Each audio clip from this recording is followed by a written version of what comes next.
के main video पे चलने से पहले you can see our background has changed, क्योंकि हम एक नए घर में शिफ्ट हो चुके हैं और अब से इसी बैकग्राउंड में वीडियोस आएगी। तो चलिए मेन वीडियो पे चलते हैं। Hi guys, my name is Shreyansh Soni and I am back with a new case. तो गाइस, जो ये आज का केस है, इसमें जो क्राइम है वो ना पैसों के लिए किया गया है, ना ही बदले के लिए किया गया है। जो क्राइम हुआ है वो हुआ है out of jealousy. Like I can't even imagine कि how can someone be this jealous कि उसे मर्डर करना पड़ जाए। तो let's not waste any more time and dive into today's case which is revolving around Daksh Patel.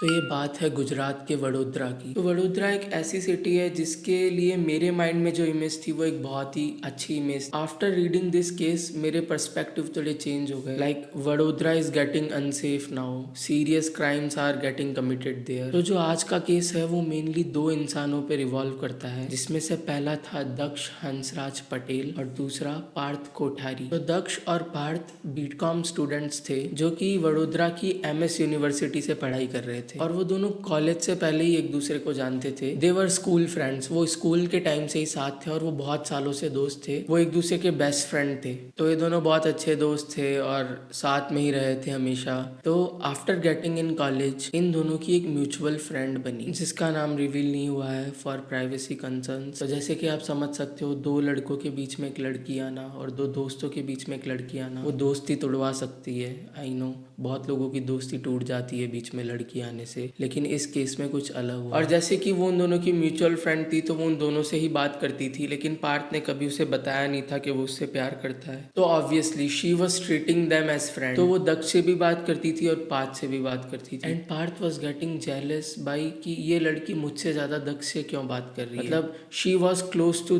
Daksha more than Parth. तो ये बात पार्थ को अच्छी नहीं लगती और वो हमेशा जेलस फील करता था दक्ष से इस चीज को लेकर। पुटिंग एवरीथिंग असाइड, जिस तरीके से पार्थ ने दक्ष का मर्डर किया था, लाइक इट वाज इनसेन। और पार्थ ने दक्ष को बहुत बार वार्न भी किया था कि तो उस लड़की से बात मत कर, वो मुझे पसंद है। लेकिन जब दक्ष नहीं माना वो उससे बात करता रहा और उसी दिन 3 अक्टूबर को ही पार्थ ने दक्ष से मिलने का प्लान बनाया और उसको बोला अपन कल मिलते हैं after the garba function. There was some garba function going on in Parth family. तो जैसे कि उसने प्लान किया था, 4 अक्टूबर को गरबा फंक्शन अटेंड करने के बाद पार्थ दक्ष से मिला। तो मिलने के बाद वो दोनों घूम रहे थे और नॉर्मल बातें कर रहे थे और after some time Parth suggested something to Daksh. उसने दक्ष को बोला कि अपन एक इंस्टाग्राम रील शूट करते हैं जिसमें मैं तेरा फेक किडनैप करूंगा और तू फेक विक्टिम बनने का ट्राई करना, और उसके बाद हमें बहुत ज्यादा लाइक्स और कमेंट्स आएंगे। तो कुछ समय मनाने के बाद दक्ष उसकी बात मान गया, क्योंकि ऑब्वियसली वो बहुत पुराने दोस्त थे, बेस्ट फ्रेंड थे, वो क्यों ही मना करता उसे। तो जब दक्ष पार्थ की बात मान गया था तो पार्थ उसको लेके अलंकार कॉम्प्लेक्स गया, जो कि वडोदरा में एक कॉम्प्लेक्स है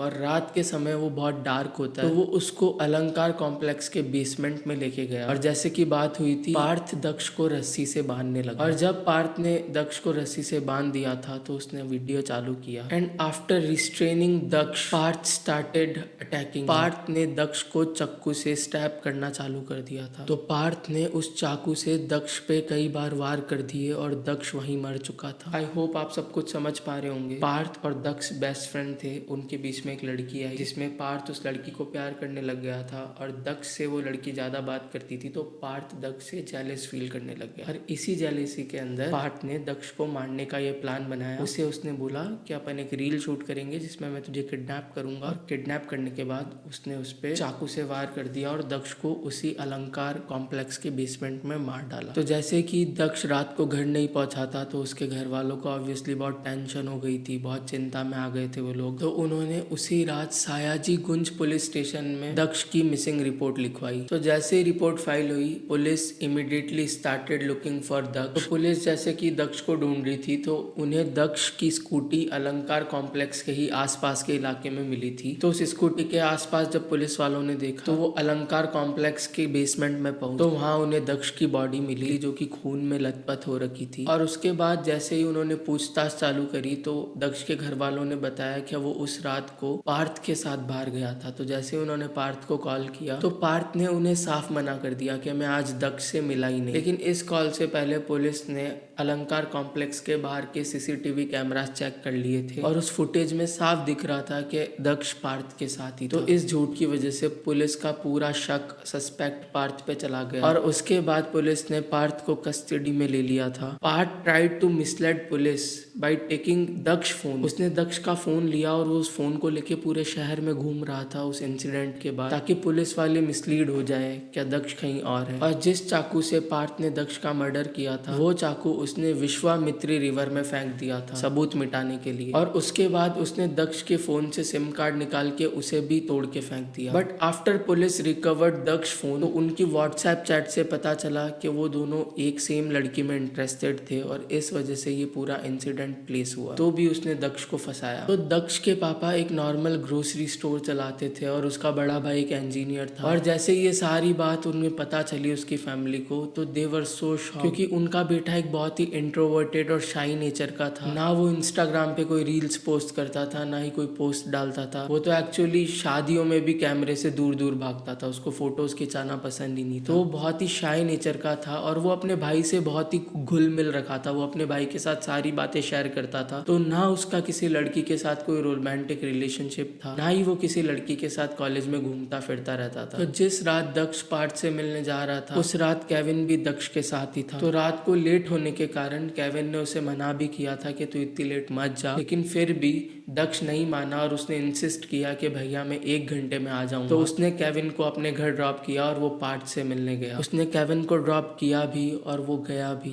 लेकिन वो कभी लौट के नहीं आया। तो yes, that was it for today's case and my views on this case is that jealousy is the worst feeling which a human can feel. Like jealousy, जलन, ये एक ऐसी चीज है कि ये इंसान को बर्बाद करके रख देती है। लाइक दक्ष की क्या गलती थी, एक लड़की से बात करना या अपने दोस्त पे भरोसा करना। A 19-year-old boy lost his life due to talking with a girl. How?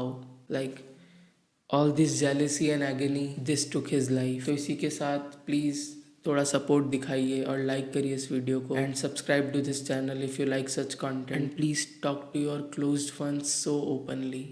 Bye bye.